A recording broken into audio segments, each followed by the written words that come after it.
poques hores d'un dels partits més importants de la temporada, reflexionem sobre el moment de l'equip i del club.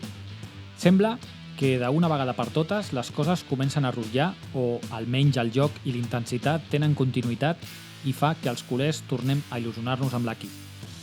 Després de la victòria contra el Nàpols i l'Atlètic de Madrid, amb dos partits molt solvents i malgrat l'aturada de seleccions, un coitus interruptus de manual, sembla que l'equip agafa velocitat de creuer després d'uns anys d'altibaixos, partits mediocres i derrotes humiliants. Ara toca gaudir del que ve, perquè a partir dels quarts, on no hi comptàvem estar, la resta és un regal i somiar és gratuït. Benvingudes i benvinguts al Córner, un podcast sobre el Barça i en català.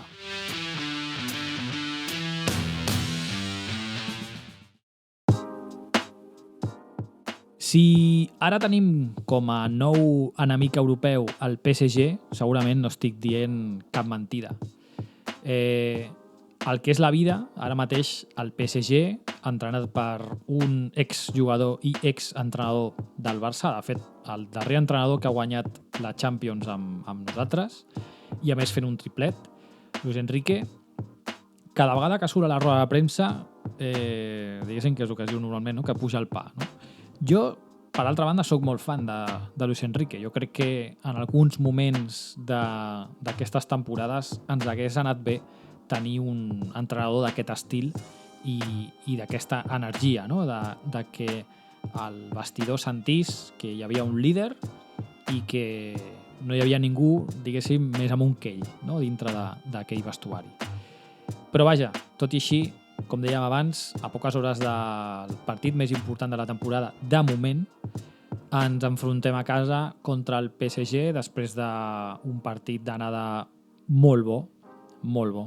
Ningú ens esperàvem sortir de París amb un resultat positiu i menys amb una victòria en allà per 2-3.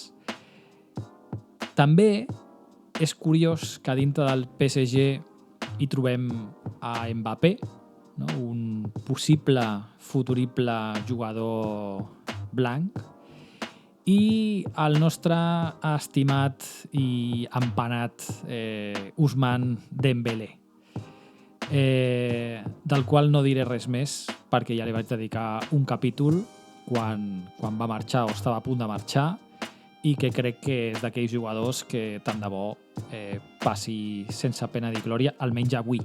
Demà o demà passat, quan juguin la Ligue 1 contra el Toulouse, doncs que foti els gols que vulgui i tal. Bueno, setmana gran, avui Champions masculina, dissabte Champions femenina, amb el femení que juga contra el Chelsea, també a Camp Montjuïc, i diumenge clàssic. El que dèiem, setmana gran. Però bueno, ja hi haurà temps de parlar sobre el clàssic. De fet, ahir escoltava primer Tot Costa i després el Tu diràs, a RAC1, i deien, o tenien una mateixa sensació tots, no? Que ara feia com una mica de mandra aquell partit, no? Del diumenge, i bueno, primer encigalem-nos i creiem-nos que podem fer alguna cosa a la Champions, i de demà o aquesta nit, quan acabi el partit, doncs mira tu, si ha sortit bé, doncs a continuar somiant, i si ha sortit malament, doncs mala sort, i ja hi pensarem. Ja pensarem llavors amb el diumenge. És curiós com canvien les coses i com canvia la història. Ahir, fent una mica de retrospectiva, recordava com vam començar la temporada, amb els dubtes de l'equip que no es van redreçar. O sigui, hi ha hagut, per exemple, la temporada passada, Xavi va canviar algunes coses i ens vam fer forts defensivament, i això, doncs mira, ens va fer guanyar partits per 1-0, ser molt forts defensivament i acabar guanyant una lliga. Quan va començar aquesta temporada pensàvem que allò ja ho teníem i que aquest any seria, doncs, la confirmació de poder tenir una bona defensa, però sobretot tenir un bon atac, no? I aconseguir gols, i això no va passar. De fet, el dia contra el Villarreal, aquí a casa, va ser quan es va destarotar tot i Xavi va anunciar que deixava el club, però en diferido, no? A final de temporada. Clar, ho veus ara, no, després d'un parell o 3 de mesos, i veus que la cosa ha canviat de dalt a baix. No? Sembla que hem tornat a aconseguir aquella solidesa defensiva. Ara després explicaré o diré la meva opinió de per què crec que això ha arribat. I a sobre sembla doncs, que a dalt, amb un Lewandowski que sembla que torna a ser aquell Lewandowski que vam veure els primers 2-3 mesos de la temporada quan el vam fitxat, just abans del Mundial, torna a ser incisiu, participa molt, potser no acaba de marcar tots aquells gols que hauria de marcar, però igualment fa que la resta de l'equip funcioni i els marqui, per tant, perfecte. Tenim un Rafinha, que jo he sigut el primer en dir que, sisplau, vaquem-lo ja. Segueixo pensant el mateix, jo crec que l'hem de vendre, però sabem primer què hem de comprar, no? Però clar, ara entenc que de la manera que està jugant s'està revaloritzant i per tant es pot treure bastants calés d'aquest noi, no? Bon nano, de fet l'altre dia ho va donar tot, se'l veu motivadíssim. Em sabria greu que acabés marxant, perquè és d'aquells jugadors que en una altra època els tens a la banqueta, en algun partit et pot sortir de titular, però veus que ho està donant tot, que el tio està visquent estar al Barça com si fos un regal, i sap greu que un any o 2 anys després d'haver-lo fitxat te l'hagis de vendre, al final per un tema de calés, perquè saps que si acaba la temporada amb el nivell que està tenint ara, avui llegia que el Barça havia refusat una oferta de 60 i que per 80 l'escoltava, home, sí, òbviament, si et ve qualsevol equip i et dona 80 quilos per Rafinha, l'has de vendre. Primer perquè t'arregla el tema del fair play i tot això gairebé segur, i segon perquè al final estem com estem, no? Jo us dic, lamentable, perquè jo crec que aquest home en un altre moment hagués sigut un bon recanvi, no? Un bon recurs de la banqueta i fins i tot per jugar algun partit esporàdic de titular. I aquí ja entro amb el que volia destacar, i són els joves. Per què estem així, no? A aquestes alçades de la temporada? Com és que el Barça de cop fa un mes o mes i mig que ha retornat i doncs competeix i és fort defensivament, i sembla que Koundé, Araujo i ara fins i tot Cancelo al lateral esquerre siguin uns megadefenses, que de fet ja ho eren, perquè tampoc, Cancelo és qui és un tio amb una classe brutal, i Araujo i Koundé no hem d'explicar ara qui eren, no? Però sí que és veritat que havíem vist com un nivell una mica inferior, podríem dir, no? del que podien donar.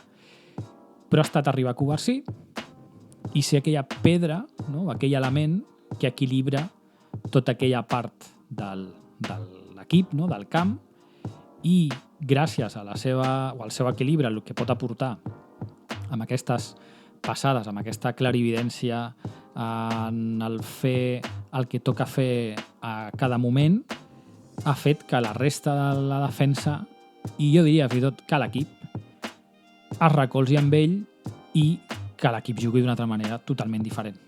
No? Jo crec que ell és, i ho dic així, el culpable de que el Barça hagi trobat aquella peça que li faltava. De fet, sí que és veritat que amb Christensen, al mig del camp, ja vam començar a tenir o una mica a evitar, no? Aquella fuita d'aigua que teníem cada cop que un equip ens robava la pilota i ens feia un contraatac.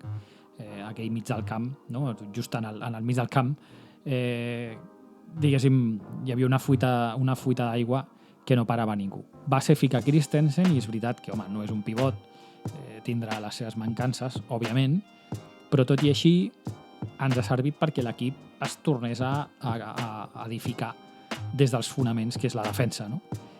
Però a sobre, amb la irrupció de Paco Barcí, doncs la veritat és que ha sigut acollonant. I el segon, en discòrdia, és el Lamine Yamal. Vale? Un noi que esperem que avui, perquè l'altre dia és el que estava una mica tocat i no va acabar de jugar, va jugar bé a París, però bueno, el que estava també una mica d'allò, a veure si avui, doncs pot ni que sigui, perquè jo encara, no perdo mai de vista que aquest noi té 16 anys i que no li hem de demanar encara la responsabilitat de ser el crack de l'equip, no? L'únic que espero és que amb aquest desparpajo que es diu en castellà li foti una nit xunga al Hakimi, no? Que se suposa que és... No, l'Achraf Hakimi, sí.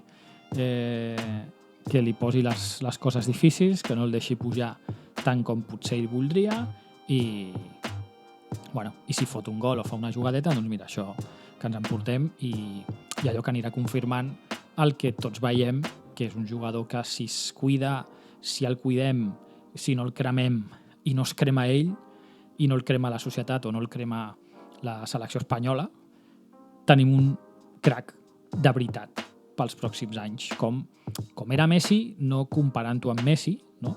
Però sí amb el nivell de ser, doncs, el que dèiem, d'aquí uns anys el 10 del Barça i que sigui, diguéssim, la pedra des d'on s'edifiqui tota la resta de l'equip, sense oblidar Covarsí. I jo, i ja acabo amb la part aquesta dels joves, jo crec que n'hi ha algun altre en el filial que encara acabarà sortint i encara acabarà sorprenent-nos. No et dic res més, però jo crec que hi ha algun altre més que no sé si a final d'aquesta temporada o ja de cara a la que ve ho acabarà patant.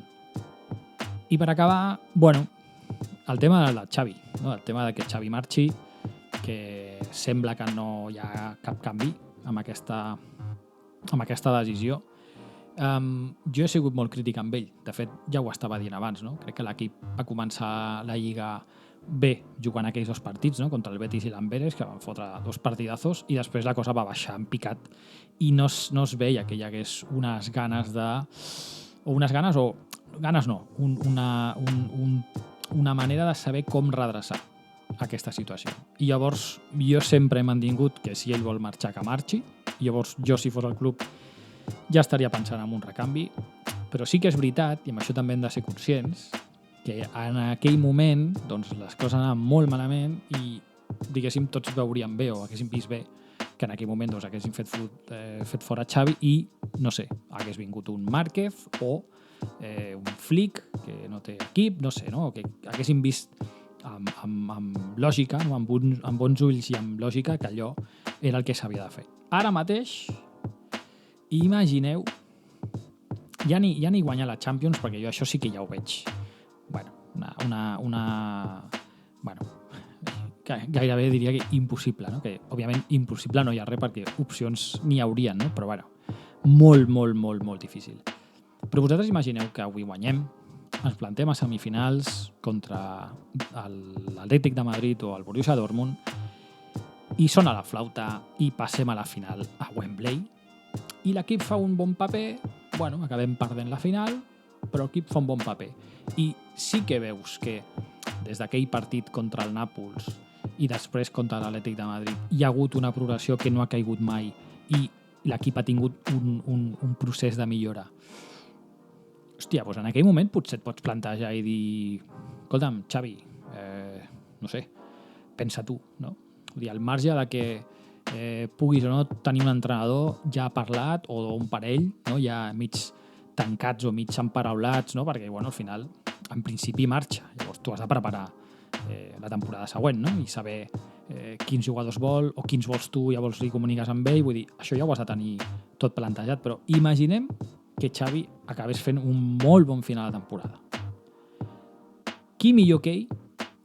I torno a repetir-ho, jo he sigut supercrític amb Xavi, però qui millor que ell per portar aquesta progressió dels joves? Quan ell ho ha sigut. Ell ha vingut a la cantera i sap el que és el venir del filial, pujar al primer equip i trobar-te amb els problemes i situacions que et pots trobar. Qui millor que ell, no? O sigui, qui millor que ell per portar a Pau Covarsí, que és com la nova joia de la Masia, portar la Lamine Yamal amb 16 anys, pues, no sé, el nivell que ja té, no? I la resta que puguin venir. A veure com va la temporada, a veure com va avui, a veure si acabem passant a semifinals, a veure la Lliga. Ara tornem una mica al diumenge.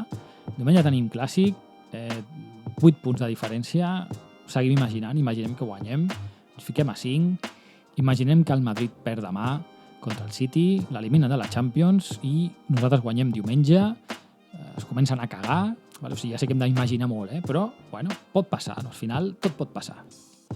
Recordeu que us podeu subscriure al podcast per ser notificats sobre nous episodis de l'actualitat blaugrana i el món del Barça. I vinga, culers, seny, pit i collons, i visca el Barça!